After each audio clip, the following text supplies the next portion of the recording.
श्यामा प्रसाद बाबू नहीं रहते ए राजा तो जी, पश्चिम बंगाल चला जाता बांग्लादेश में। ए राजा ये जी, गलत है। इन जैसे नेताओं को देखकर ही लगता है कि देश की संसद में झूठ बोलने पर सजा का प्रावधान होना चाहिए था। ये जिस नेता की बात कर रहे हैं, अगर वो ना होते तो बंगाल भारत के हाथ से निकल पाकिस्तान के हाथों में चला गया होता। जी हाँ, श्यामा प्रसाद मुखर्जी की वजह से न सिर्फ कश्मीर भारत का अभिन्न अंग बना, बल्कि बंगाल भी पाकिस्तान के हाथ में जाने से बच गया। क्या हुआ था बंटवारे के वक्त? कांग्रेसी नेहरू ने तो कुर्सी के लिए देश के 2 टुकड़े करा दिए, लेकिन उसका भुगतान देश के आम लोगों ने भुगता। दरअसल बंटवारे की आड़ में मुस्लिम लीग ने बंगाल को पाकिस्तान में मिलाने की साजिश रच डाली, क्योंकि तब के बंगाल में मुसलमानों की आबादी ज्यादा थी। इसलिए मुस्लिम लीग ने ये मांग रखी कि बंगाल को पाकिस्तान के साथ जोड़ दिया जाए।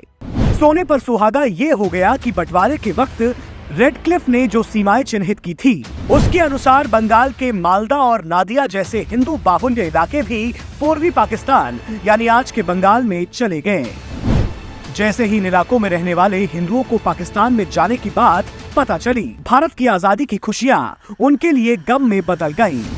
वो सभी इस डर से भयभीत हो गए कि उनका इलाका अगर पाकिस्तान में चला गया तो उनका भविष्य क्या होगा। तब श्यामा प्रसाद मुखर्जी ही वो शख्स थे जो सबसे पहले उनके साथ खड़े हुए, उनकी आवाज बुलंद की।